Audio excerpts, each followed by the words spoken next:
Dr. Chase Faldmo. I'm a doctor of chiropractic here at the Tennant Institute of Integrative Medicine. Perfect.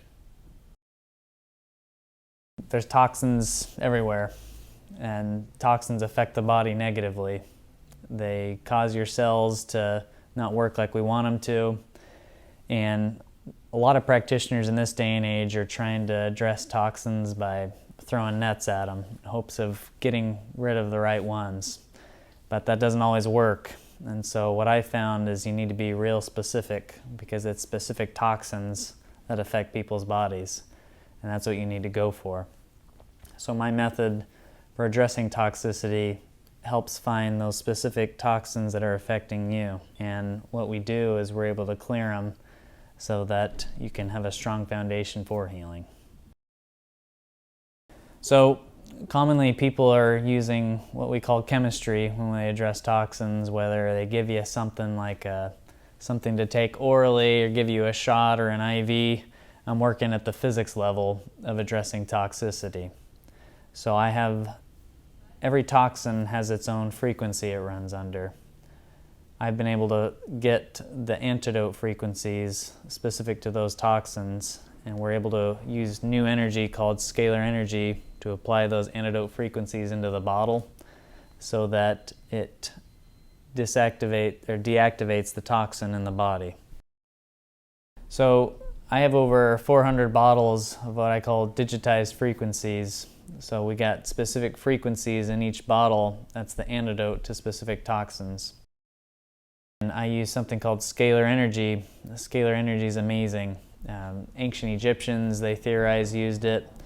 If you've ever heard of Nikola Tesla, he was the father of our modern day electrical system.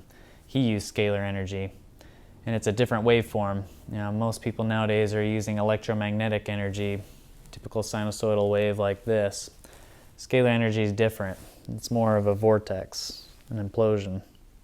So if you look at the DNA helix, that's an example of scalar energy. So what makes scalar energy unique is scalar energy is a carrier wave, meaning it can carry frequencies and it can penetrate solid objects like the human body. So we use scalar energy to drive in antidote frequencies of specific toxins into your system. So it does several things to different toxins. So when we think of toxins, we think of something like microbial toxins, viruses, bacteria, you name it. This does one of two things to them. Either kills them off, or second, they found in the research, they studied E. coli bacteria and found that the E. coli bacteria actually communicate via AM/FM radio waves. So they're using physics. So we use that same thing against them, is that it either kills them off, or these antidote frequencies jam their communication systems so that the immune system can come in at their weakened state and take care of them. In the case of toxins that are chemical, metal, or airborne, those act like magnets to the cell wall. In order to demagnetize a magnet, you got to put a reverse frequency in. So this will demagnetize those toxins. And so after we do this process, we have patients take binders that bind to the toxins and eliminate them from the body so they don't get reabsorbed. In the case of the metal, chemical, airborne toxins, it'll demagnetize them. Because what happens is when you try to take something orally or an injection or IV at some of these toxins, they're not going to be able to you can't get rid of them because they're stuck like a magnet. You got to demagnetize them. I have over 400 antidote frequencies of specific toxins. We're able to drive the antidote frequencies into the patient's system using scalar energy to help get rid of it from the body. So once we've been able to start the process of eliminating the toxin from the body, the binder finishes that process by binding to the toxin and eliminating it so it doesn't get reabsorbed back into the body.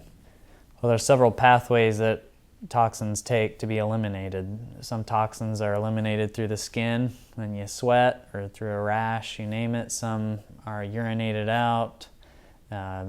Some are breathed out in the respiratory system. There's just various ways to eliminate them. It's a case-by-case basis.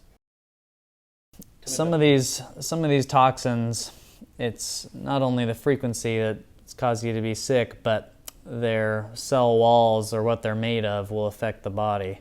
So the binder will bind to it so that it can be eliminated, so the sludge or what's left or the debris from what you've killed off is eliminated and doesn't stay in the body. I like how specific our method is. I had a patient come in once. It was a son, and the mom had tried everything, and she knew that what was causing his original sickness was anesthetics from when he had a surgery when he was younger. And she had went to various practitioners, and none of them really believed that anesthetic from his surgery when he was younger could cause anything. But she had the mother's intuition, so she came in, and sure enough, we tested them, and we found that they did need the antidote frequency to anesthetics. We applied it using the Scalar Energy and got great results. So it's that real specific toxin that you got to address to help eliminate it from the body that could be making you sick. I had another case where a gentleman came in and he knew that he had exposure to something called gadolinium, which they put in IVs as a contrasting agent. And he had done the research and knew that it was making him sick, but again, no one had any specific methods for addressing the gadolinium. We came in and we had a specific antidote frequency for gadolinium. We put it in the body and got great results again.